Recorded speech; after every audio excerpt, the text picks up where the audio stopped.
guys, I came on a couple weeks ago, I think, and I did a video on suicide, and I was also on a live hangout with Magnus Deacon and Crossing Ways and a few other guys talking about suicide rates and suicide in the world, and I talked a lot about the Japanese suicide stuff.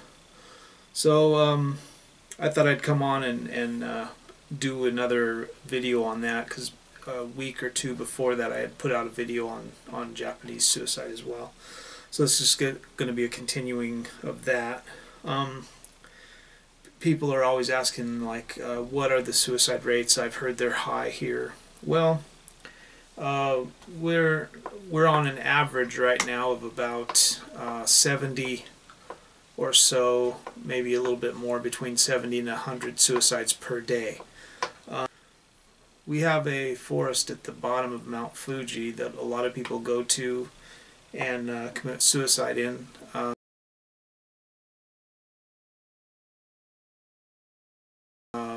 Normally they hang themselves, and on average we have about 100 bodies that are found there every year, and there's many more that aren't found.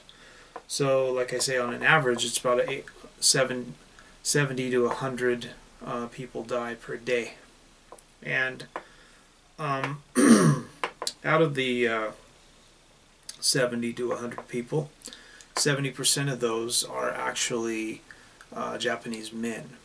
And this is something that really kind of bothers me about Japanese culture, is for years now this has been going on. And for a while it was considered bad for society or whatever to say that you were having problems with depression, or that you were having problems at all. If you had problems with money, which most of the cases that we're talking about of people committing suicide in Japan are due to money. And a lot of men will take out loans so that they can go to hostess clubs. I've talked about hostesses in the past, about why these men need hostesses, because to pay a woman is about the only way you can get a woman to actually listen to you and pretend she cares about you, because your wife sure the fuck won't do it. So they tend to go to these clubs and pay. So they have to pay a lot of money in most cases. And if you want to have somebody that you feel like is your girlfriend, you have to actually pay her quite a bit of money and buy lots of stuff. Plus you still have to take care of your wife, and maybe you're divorced and you can't see your kids anymore, but you're still having to pay for your wife as well, you know, and you don't really have any girlfriend. You got too much time that you're spending at work. So these guys will take out loans, and there's loans here that you can get for $25,000 or $30,000. Depending on your credit, you might even be able to get more than that. And then you go out and they waste all that money on these girls. Well, then one day the bill comes due, and when it comes due they aren't making enough money to pay that, and they end up committing suicide. And the other thing that you got, like I discussed with Magnus, is in Japan, if you die, your family gets an insurance. And the insurance that you'll usually get is quite a bit of money. I mean, it can be as much as $150,000. It could be as much as $1 million. It just depends on how much your insurance policy was. Now, the other problem that we got going on here is there's a lot of women who don't like their husbands, and after they've had their kids and they see that their husband doesn't have a good enough job to really offer them the life that they think they deserve, they can become a widow in Japan and be thought of, they can use that as a victim card like they do in America, you know, where they can say, like, oh, I'm a victim, oh, you know, my husband died, blah blah blah. So a lot of times it's planned, and what women will do is they will actually kill their husband and make it look like it's a suicide. And that's a big problem here as well. When sometimes older women get tired of their husbands, they're in their 60s or 70s and they have a husband and they really don't like him, and they wish that he would leave them alone, and they don't know how to get rid of him, and they don't want to get a divorce because that'll look bad. So they figure, okay, well, I'll just kill him. And they kill him and make it look like a suicide.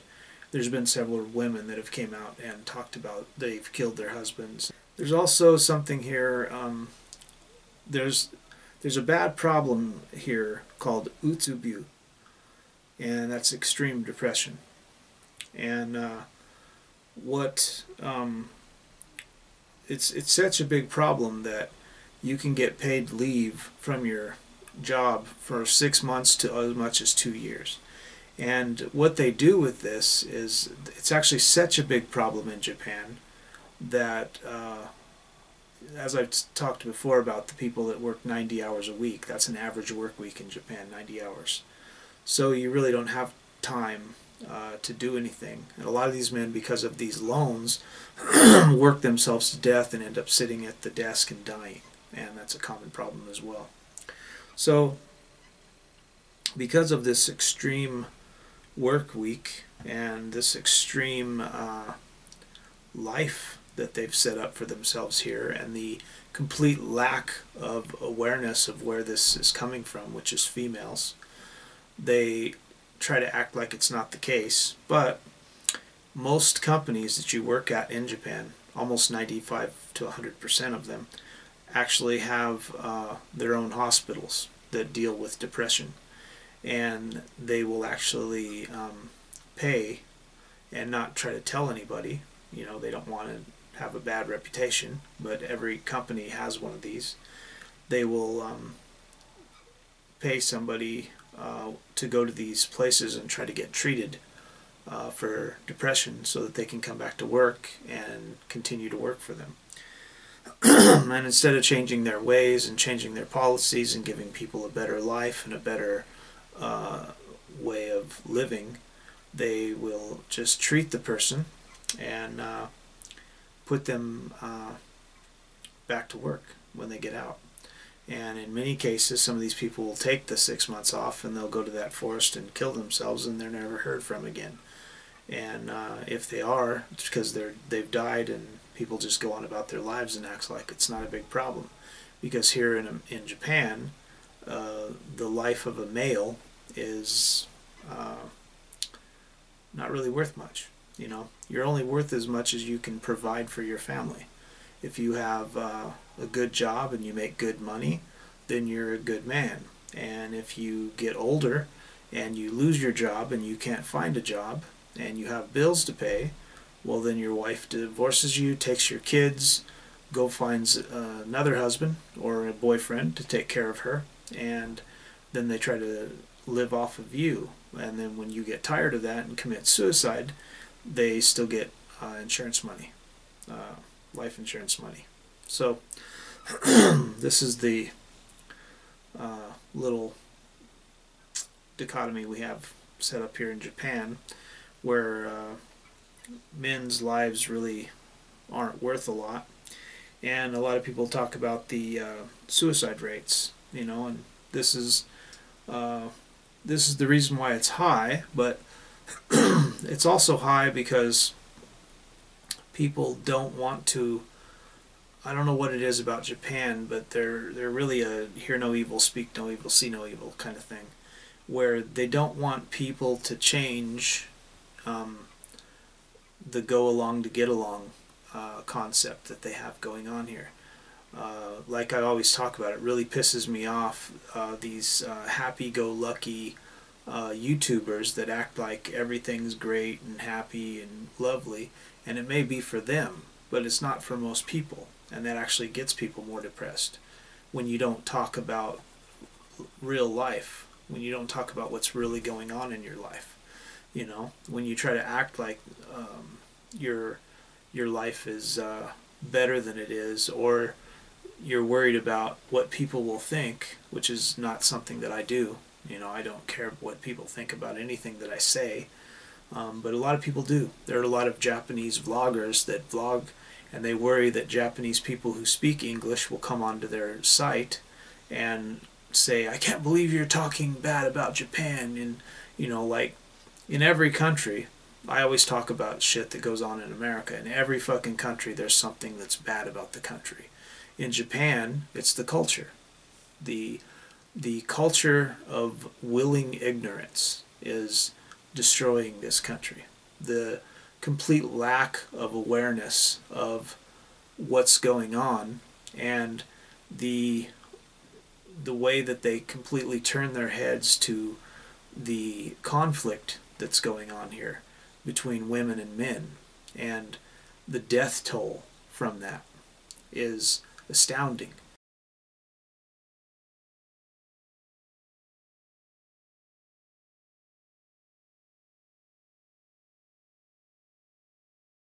And it's sad that they don't even want to try and do anything about it, and they act like it's, if they just don't pay attention to it, it'll just get better. It won't get worse, you know.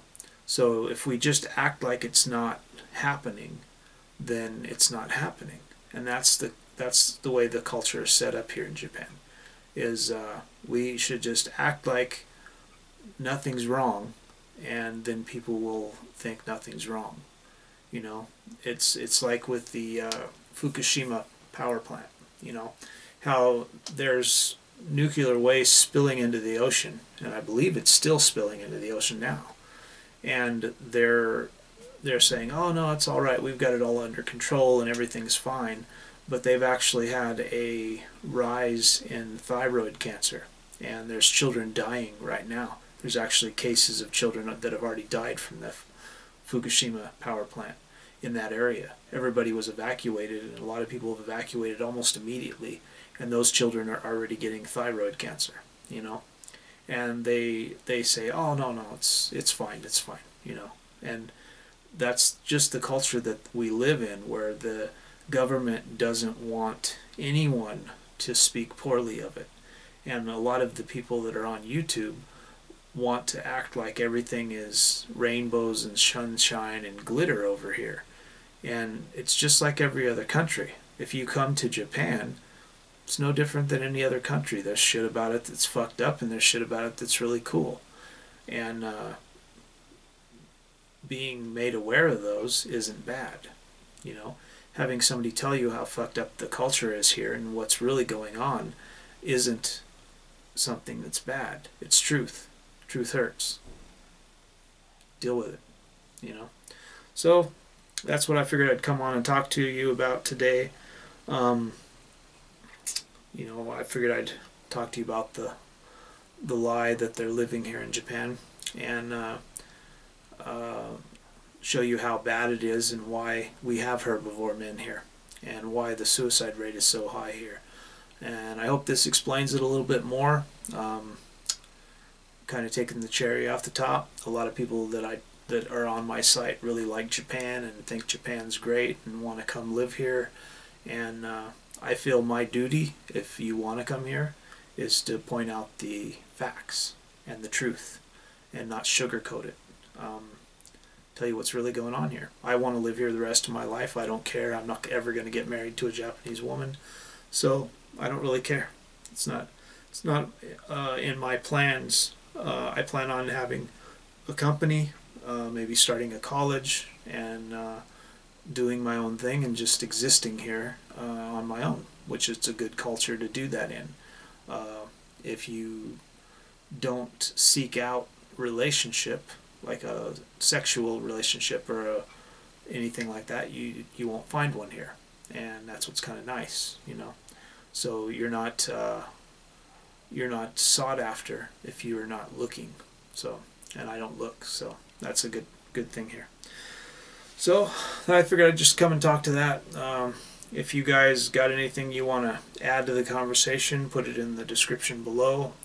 If you like this video, share, like, and subscribe. If you got any ideas for videos, leave them in the section below.